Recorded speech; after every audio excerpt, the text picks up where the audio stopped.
Welcome to the official YouTube channel for the Colin Cowherd podcast. Go on, hit the subscribe button. There it is, so you don't miss any of our football content this season. It has been, if I might say, fantastic.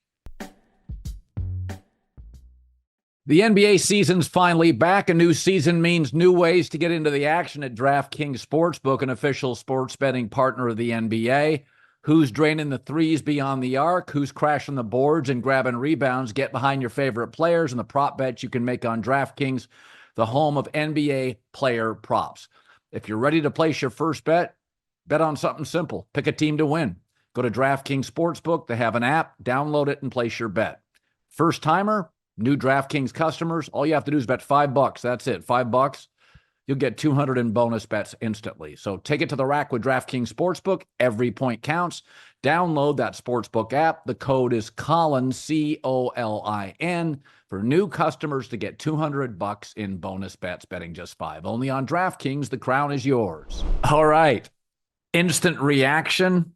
And then on the back end, some thoughts on where I was really wrong this football season with one team in particular. Congratulations to the Dodgers winning their 8th World Series title. I think I'm very clever. Headline, Walker Buehler's 2 days off. Ferris, Bueller, Walker. Anyway, I love Dave Roberts, who deals, because of the Dodgers payroll and their commitment to Betts and Freeman and Ohtani. It's like an all-star team. There's a lot of pressure on Dave Roberts. And, here's a guy with the Red Sox. Here's a guy, wins a World Series, and then Dodgers as a manager.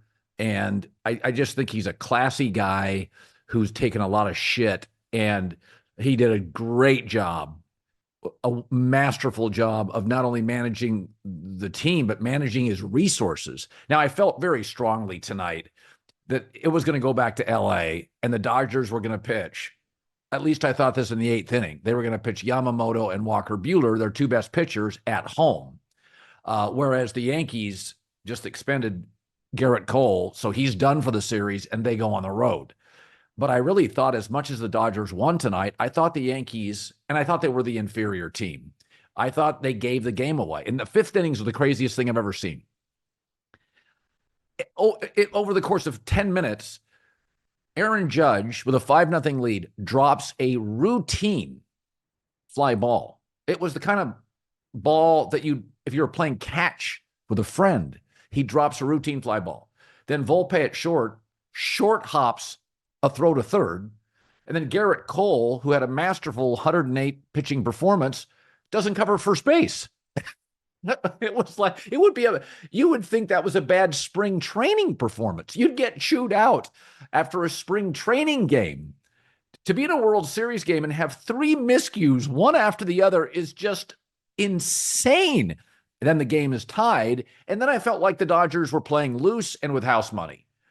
I mean, at that point, you get down 5-0. You're like, okay, we're going back to LA. We got Yamamoto. We've got Walker Buehler. This will be it for Garrett Cole. We have a pitching advantage, hitting advantage, home field advantage. They're not going to win 4 straight against us. That's what it felt like to me. So all bets are off. But, God. And Max Muncy, who was just great in the NLCS, had a rough World Series. Ohtani didn't hit. And Dave Roberts, there are a lot of people that didn't want Max Muncy coming up, that final time. So you got Muncy struggling, Ohtani struggling.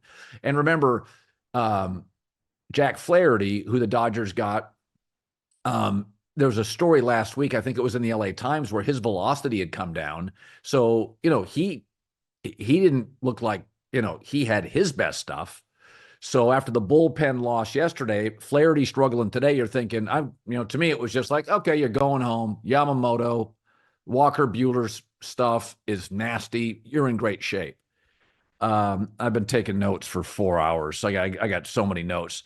And then, again, the Yankees in the top of the 8th. You got back-to-back singles by Kike Hernandez and Tommy Edman, and then Will Smith walks. You have no outs and the bases loaded. And so and then there's a catcher's interference against the Yankees.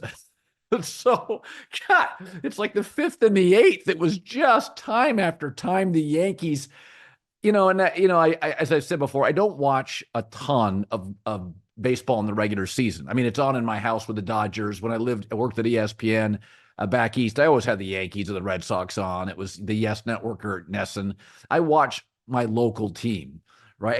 I kind of keep track because I used to work for the Padres, so I kind of keep track of the Padres a little bit.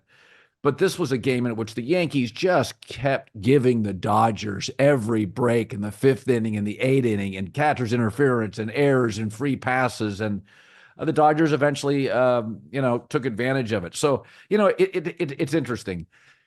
Years and years ago, there's a coach, the late Lute Olson, coached at Arizona. He had great teams in the tournament, and he just could not win a championship. And there was a lot of years they went in as a heavy favorite, lost in the first round. And then eventually they got this team with Miles Simon and a bunch of freshmen and a bunch of kids, and they won the national championship. And it's just so interesting. So many times with Dave Roberts and the Dodgers, you've gone into the playoffs and you felt really strongly about them. And they kind of unravel and they have a bad pitching performance. This year, I mean, think about it. In this World Series, Ohtani dried up. Max Muncy, who was brilliant in the NLCS, dried up. All of a sudden, going into the World Series, Flaherty's velocity dips. You've already used 40 pitchers. You're going into a World Series coming out of a National League Divisional Series and a championship series where you had to have bullpen games. You're just managing resources. Of all the years to win it, if you'd have written down this script and said, yeah, Ohtani, it will just be brutal in a series. Max Muncy will dry up. I mean, you'll have basically two starting pitchers, and Walker Buehler's kind of crossing your fingers because he's been hurt for a year and a half, 2 years. So, God, that fifth inning, I think all 5 of those runs the Dodgers scored, I think all 5 were unearned. Has that ever happened in a World Series game? 5 unearned runs? Well, it's just crazy. And, you just never know in these championships where they come from. And I thought it was interesting that the World Series came down to Garrett Cole being pulled, not singularly came down to, but Garrett Cole being pulled in game 1 got a lot of heat.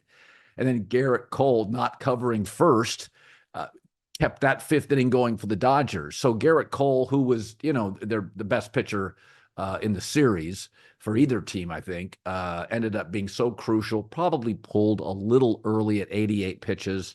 And the Dodgers, had to go to their bullpen, and good luck against the Dodgers at Dodger Stadium with your bullpen. And then in this fifth inning, he was brilliant tonight, 108 pitches, but he didn't cover first base. I mean, that's just crazy to me. A guy that zoned in doesn't cover first base. So, the Dodgers aren't going anywhere. It's just so many things went wrong physically for the Dodgers. I mean, Ohtani's shoulder is collarbone. I mean, what are the chances of that on a slide to second base? You're looking at him, you're thinking there's no collision. All of a sudden he grabs his shoulder and you're like, you gotta be kidding me. The timing's terrible. Ends up they didn't need him. So it's easy. I find it's easy to root for the Dodgers. I think it's a really classy organization from research and development. They don't miss on trades. When they call guys up, they deliver. It's just, Kershaw to Ohtani to Betts to Freddie Freeman's story, to Dave Roberts, to the late Vin Scully, and now Joe Davis. It's class personified as an organization. And you can blame Aaron Boone and you can blame the defense in the fifth inning. But, if you really looked at what was happening, if the Dodgers would have not come back in the fifth inning, you were going to L.A. to face the Dodgers' best 2 pitchers. And at some point, Ohtani was going to get a big hit. Aaron Judge tonight roared back. Really roared back tonight. So great players eventually have their moment on a stage like this. So congratulations to the Los Angeles Dodgers in what was one of the weirdest, most bizarro World Series games I've ever seen, and a pretty quick series where a stacked roster, despite all the injuries, won. And despite what happened in the World Series, the Dodgers 3 years ago set their sights on Ohtani. And what a significant upgrade for him personally, Because when you get these star players, it always reminds me to a lesser version of like Joe Mauer with the Twins or a Joey Votto with the Cincinnati Reds, where you just can't you pay him and you can't surround him with elite players. And the Angels couldn't really do that. But with the Dodgers, you can have him clean up. You can bat him third, fourth. You're going to have Mookie Betts and Freddie Freeman and Max Muncy, and tremendous players all around him. He's going to usually get better pitchers. And it's just, for him to be as classy as he was. This season started with that, gambling story, which could have derailed the franchise, derailed his career.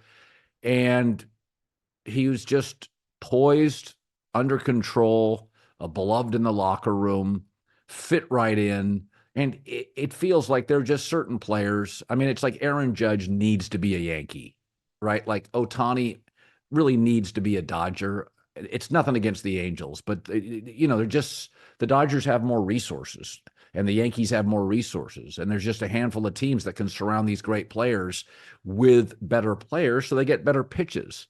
And I just thought, think of how the season started pretty bumpy for Ohtani and it ended pretty bumpy, but let's not forget what he produced for a majority, 95% of this season. He was the best player by a lot. And that's saying something on a team with Betts and Freeman and Aaron Judge and Bryce Harper and the amazing players in Major League Baseball. Ohtani, by a long shot, 50-50 club, was the best player in baseball. I like how it ends for him and the Dodgers.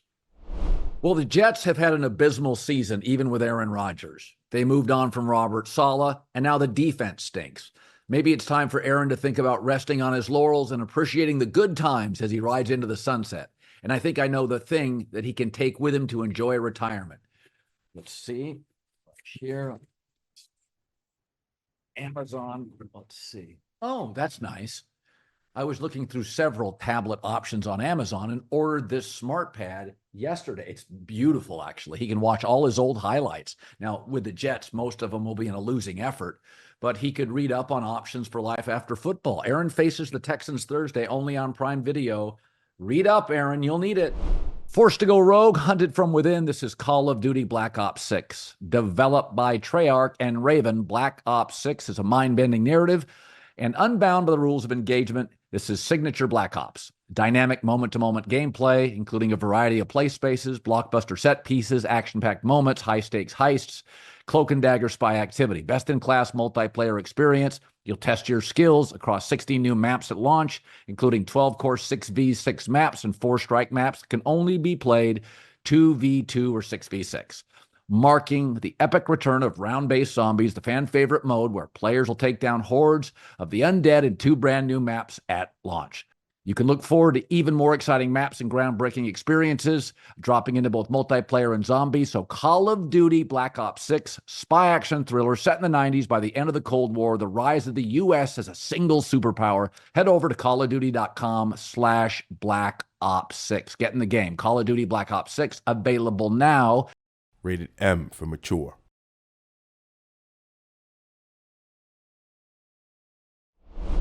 I don't worry about getting week-to-week predictions right because nobody does, right? We all, if you can get 55% of my Blazing 5 picks, I'm more than happy. And of course, I want to get my picks right. But what I do worry about and take seriously are the big macro topics over the course of a football season. Those, I think, you can hit 80% of those if you do your homework. So I had 4 or 5 big topics coming into this football season. Number one, I said the Washington Commanders cleaning house will immediately become a playoff team. So it looks like I'm right on that. I had pretty good insight with Cliff Kingsbury, who banged the table for Jaden Daniels in the draft, and he really felt he was like a better version of Kyler Murray, and he has been. Fewer mistakes, more of a leader, and so I feel really good about that I got it right. I also predicted I thought the San Francisco 49ers had peaked, and that you'll start to see flaws and limitations with Brock Purdy and the overall organization, which is very Christian McCaffrey reliant. I think I was right on that. I picked the Denver Broncos and Sean Payton to be the one team, the safest bet on the over-under scale. Vegas had him at 5.5 wins. My take is Sean Payton is going to win you a couple games, outsmarting mediocre coaches. Bo Nix with 61 college starts by at least Thanksgiving will be a real NFL quarterback, franchise quarterback. I think he is now. And frankly, the AFC's there's a lot of winnable games on the Broncos schedule, including 2 in division against the Raiders. And so I think I got that right as well. So, Denver, Washington, San Francisco, I thought I got right. I think the one I really got wrong was the Pittsburgh Steelers. I had said I thought Justin Fields would win the locker room. Now, I think I got that right. But I think one thing that is very clear, and I'm not talking about winning a Super Bowl. If you go look in the last 3 to 4 years in the NFL, the final 4 coaches are all offensive. But to win a playoff game or two, Sean McDermott can do that as a defensive coach. And I think Mike Tomlin, and we've always thought he's credible, but I think what Mike Tomlin has shown over the course of this season, and I'm wrong on this, is that I always felt he was a little tone deaf to offense. But by pivoting off Kenny Pickett, Mason Rudolph, and Justin Fields, who had a winning record, and settling on Russell Wilson, I think it shows that he is more aware than I gave him credit for. And defensive coaches can struggle with this, that he understands the urgency at quarterback. This is why I banged on Ron Rivera at Washington, who thought Sam Howell was good enough, or Pete Carroll in Seattle that thought Geno Smith was good enough. No, they're not. And I don't think Russell Wilson's good enough to win a Super Bowl, but he is better than Mason Rudolph and Kenny Pickett and Justin Fields. And I think even though they were winning, it's hard as a coach when you're winning to make changes, right? Like you're going to disrupt things. We're 4-2. I'm not going to disrupt the locker room. That takes a pair by Mike Tomlin at 4-2 to go in and say, guys, we should be 5-1. We're a better team than this. And I think the thing about Russell Wilson is that's really encouraging if you're a Steeler fan is that Russell never made a ton of mistakes. He was always elusive. He was always smart. He took the right risks. But I think I think he knows now he understands sort of what he's become. And I look at the Steelers and it's sort of Seahawks light. Power run game, Marshawn Lynch is better than Najee Harris. Power run game, defensive coach, defensive culture, a couple playmakers on the outside, good pass rush, good home field environment, and a really good, tough physical culture with Seattle and Pittsburgh. Russell's not as good as he was, but he's also capable. He's a better quarterback right now than Aaron Rodgers, and I think he's as good a leader. I think he's certainly in the class close to a Kirk Cousins, who I predicted would win 12 games this year and be the number 1 seed potentially with Atlanta. So I think I was really wrong on Pittsburgh. I think Tomlin was more aware of the need for urgency on offense. I thought it took real guts to get rid of Justin Fields. Nice kid, liked in the locker room, high ceiling, but a really low floor. And so I may have Washington right so far and Denver right and San Francisco right. But I think I've been wrong on Pittsburgh. That's a real team. And you start looking at that schedule. Well, Cleveland now stinks. Cincinnati's not very good. Baltimore's better. I think over time, Baltimore's better. But Baltimore's not very good on the defensive end. So could Pittsburgh win that division? Absolutely. I'm going to favor Baltimore, but they could win that division. The very top of the AFC, Kansas City, Buffalo, Houston, Baltimore, those are very good teams. It gets real squishy in the middle and really bad on the bottom. But in the NFC, the middle of the NFC is pretty good. Arizona can beat anybody with those weapons. Minnesota can play with anybody with those weapons. The Rams, when Puka Nacua, Matt Stafford, Kyron Williams, Cooper Kupp are healthy, they can play with anybody. So the top of the AFC is really good, but Pittsburgh could very well be the best team in the middle, along with the Chargers. And that's my take, is that the Chargers and the Steelers, they're not Kansas City, Baltimore, Buffalo. But because the middle is so soft in the AFC, I think what I'm seeing is the Chargers, Harbaugh, Herbert, and the Steelers, Tomlin, Russell Wilson, look like clearly the best of the next group. And that next group should be winning playoff games. This Saturday, November 2nd, head over to Cosm to catch all the college football action. A Big Ten showdown, massive implications. Can't wait. Undefeated Penn State welcomes Ohio State to Beaver Stadium. It'll be wild. Wrap yourself in the heart-pounding action, every tackle, interception, and touchdown. Experience the game like never before in shared reality. Go to Cosm.com, grab your tickets today. It's a blast. I love going. All right, I like Ohio State this weekend to beat Penn State. What I really like is the under. Penn State quarterback Drew Aller is a game-time decision. I don't think a backup, even at home, can beat Ohio State. Now, the Buckeyes did not look great against Nebraska, but Ohio State has dominated this series. In fact, James Franklin is 1-9 against the Buckeyes. Ohio State has the second-best defense in the country. They allow 12 points a game. Yes, at Autzen against Oregon, they gave up a lot of yards, but Oregon may be the best offense and the best team in college football. The Buckeyes have only allowed more than 17 points twice in the last 2 seasons. National champions Michigan and Oregon that will vie for a national championship. Will Howard, last 3 games, he's completing 82% of his throws. I like the under. I think Ohio State's O-line's a little beat up. That'll bring down the scoring, but I'm going to take the Buckeyes to win.